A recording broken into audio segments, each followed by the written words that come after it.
Good morning, Kangaroos. It's Friday. Hope you had a great week. If we were in school this week, today on Friday we would be doing a review of letters U and V. So let's try to think of some letters, some words that start with U and V. We have umbrella, unicorn, up.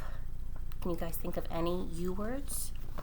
And then some V words would be Valentine. What else do we have? Violin, van. Try to think of some V words. And then if we were at school, we would be putting shaving cream on the table or rice, and you could practice forming the letter U or the letter V. So if you have that at home, go ahead and do that. Otherwise, today, Miss Susan is just going to read you a book. Okay? Today I found a book that was my favorite book when I was little, and I read it to my kids, and I'm going to read it to you. No Roses for Harry by Jean Zion.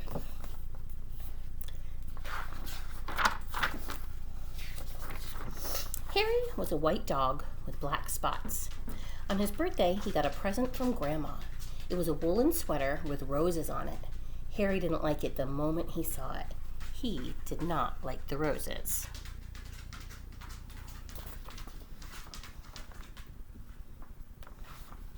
When he tried it on, he felt cozy and snug, but he still didn't like the roses. He thought it was the silliest sweater he'd ever seen. The next day, when Harry went downtown with the children, he wore his new sweater. When people saw it, they laughed. When dogs saw it, they barked. Harry made up his mind then and there he was going to lose Grandma's present.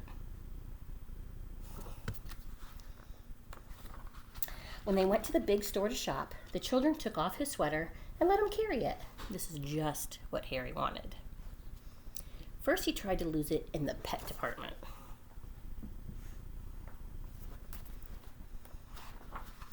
But a man found it and gave it back. Then he tried to lose it in the grocery department. But a lady found it and gave it back. He tried to lose it in the flower department.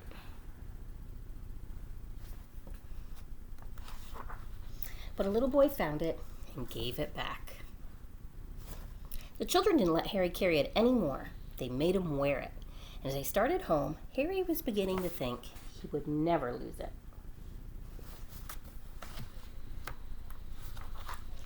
When he got home, his friends were waiting to play with him, but Harry didn't feel like playing, so they left him alone. He looked sad, right? As he sat wondering what to do, Harry noticed a loose stitch in his sweater. He pulled at the wool, just a little at first, then a little bit more, and a little bit more. Harry didn't know it, but a bird was watching.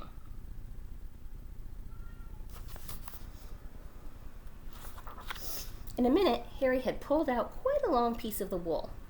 The end of it lay on the grass behind him. Suddenly, the bird flew down. Quick as a flash, she took the end of the wool in her beak and flew away with it. It all happened before Harry could even blink. Sorry, guys.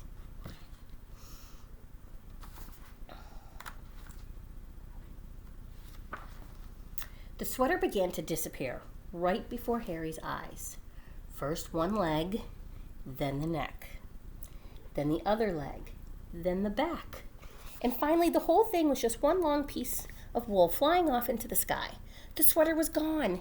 Harry could hardly believe it. He barked and he jumped with joy. Then he ran out of the yard.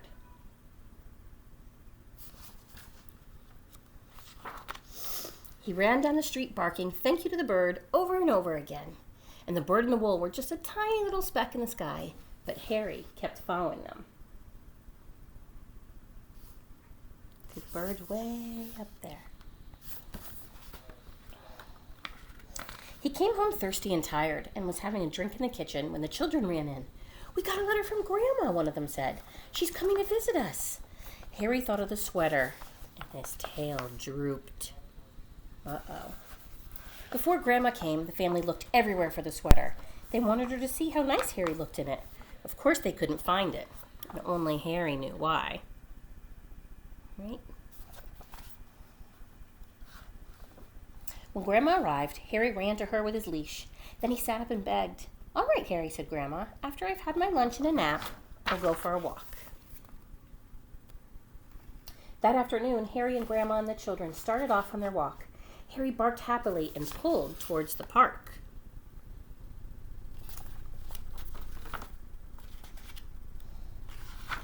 When they got to the park, Harry pulled harder. The children let him off the leash and he ran on ahead. He seemed to be looking for something. And all at once he stopped under a big tree. He looked up and began to bark and wag his tail. Grandma and the children came running.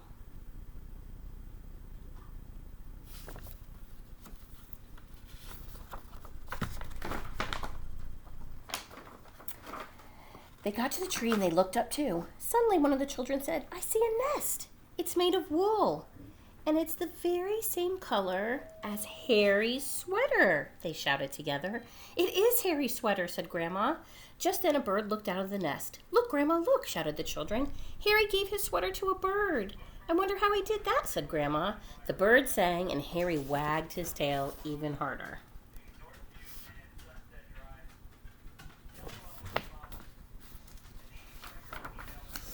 At Christmas, Harry got a present from Grandma. It was a new sweater. Harry liked this one very much. When he tried it on, he felt as cozy and snug as the bird in the nest.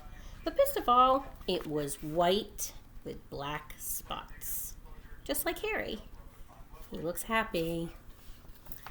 All right, friends. So that is circle. And if you want to try to do the shaving cream or the rice and form your letters, and I will talk to you on Monday, and we're going to be doing 2 more letters. We're getting close to the end of the alphabet. Have a great weekend. Bye.